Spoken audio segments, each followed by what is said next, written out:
Well, the Vietnam sequence has an awful lot of material going on in it. The opening scene to the Vietnam section, we basically, Tom lands with Bubba.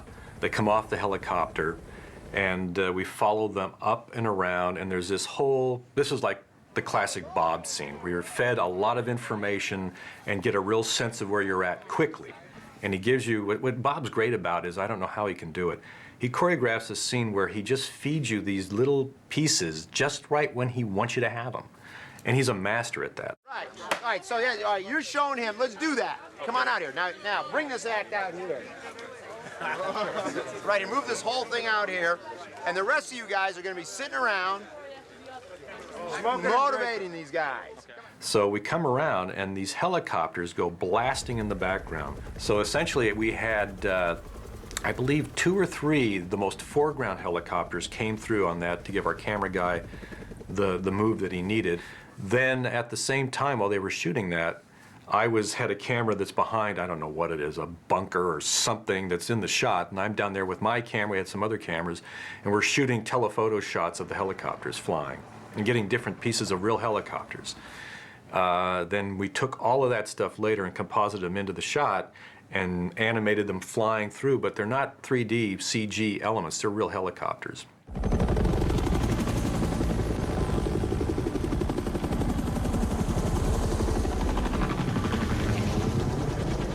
What I think is kind of a cool beginning to this scene is we're following Tom. He was talking about all the different rain you go through in Vietnam. We come around with Tom, and it's really dark, but it wasn't dark, it was bright sun, so we made it look dark and moodier. Comes around, the rain stops, and the sun comes out. Well, we caused the sun to come out, got rid of the rain, and then that's when the tracer fire starts, because there's one brief animation where the guy in the foreground gets hit, and all hell breaks loose.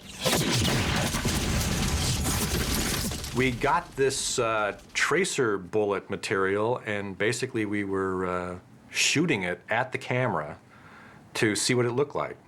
See if we could even use it, the real thing. Well, we couldn't use the real thing because it went by so quick, but it gave us a sense of the feel of it and the reality of it. That was all animated in, basically, into the shots looking at the jungle, and all the stuff's flying right by your face. It's hitting, there were bullet hits on plants and things that we would line up to, so it would hit just at that moment. Boom, boom, boom, boom, ripping stuff apart. There's a couple of guys on a large gun that get blasted away while Gary's yelling orders to everybody, trying to get everyone to do their job. And what we did is we shot our actors on this thing blasting away, and they were wired from the back. So at a certain cue, they were jerked out of the shot. We started off by shooting a fireball element or two, some explosions, I think, at different speeds, just this pyro blowing up, and I think we might have had wind kicking it up a little bit. We shot, I mean, unfortunately, we didn't have quite the right materials, but we set in these pretty lame-looking dummies that we had, and also pulled them out with wires, and basically when we pulled them out, just pieces flew in the air. Then, using that, we started layering in what happens to these guys. And this is essentially what split screens have come now, which is a very complicated version of what split screens were 30 years ago, which is, as the guys are shooting and they start to get pulled away, well, we start to paint in using the Inferno, basically, a high-speed compositing system, and we started bringing in the fireball effect. Well, as that comes in, you start manipulating the guys as they fly back, how much of the flame is covering them up. So you start painting some of that flame in front of them. You start using some of the dummy material where they start to come apart. So it's just a subtle moment where things are starting to move in ways they shouldn't move on human bodies. And then the flame takes over the whole thing. And it's also the quality of the characters. Even though it's like that, it really has a resonance to the audience because they can feel that quick moment where you can see these screaming faces just getting covered in this flame. And it's horrifying.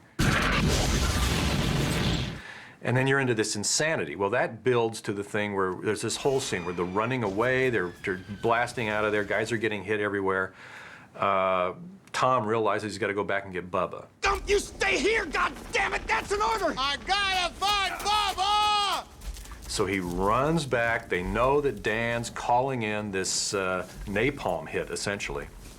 So that scene is Tom racing towards us, carrying Bubba. Essentially, we shot a stunt guy carrying another stunt guy as Bubba, running at us from the distance. Runs a little so far, and hits like a dip in the road and kind of bobs down, gets back up. At that point, we do a morph to Tom lifting up Mykelti, except he's on this huge wire rig on this crane, essentially, because he can't carry Mykelti. So Tom's running at us, and we're painting out all the wires on that, and that's who Tom's carrying. Shoot that element. The effects guys go in, Alan Hall and his group, rig all these giant tubes of pyro material, basically in gasoline, running up towards us. And all the cameras are running, going like crazy. There it goes. We're shooting a bunch of different speeds. And here we go. Boom, boom, boom. It's coming at us. Wham, wham, wham. And the final hit, wham! It's huge. Big burning shot. It's great. So to set this shot up, we started with a rough composite. We just sort of block in the actors in front of the pyro footage just to work out the timing of the frames. We had the first section with the stuntman, the second half we dissolved to have Tom running, and just to figure out where the original framing was going to be and where our morph transition between the stuntman and Tom Hanks was going to have to happen. Then up to this point, we had just been working out the timing of all the starting point of the elements in the shot. So now we had to actually rotoscope out Tom and Bubba from the scene here, and that includes all these little bushes and leaves that overlap their legs. The jets that come flying in are all CG, 3D CG jets, and dropping the napalm, canisters is also animated in CG. And then that was back time to when they really impacted behind them. So this is what the final composite looks like. We bring in all the elements. We had 3 F4s. They're dropping canisters that land timed to the pyro explosion. We have our guys running our stuntman, who then transitions to Tom Hanks right there. And these guys are running. They're matted in. We're painting out the old leaves in front of the new ones there. In the end, it all looks like it all happened at the same time. Which looks pretty cool. And it's a great shot.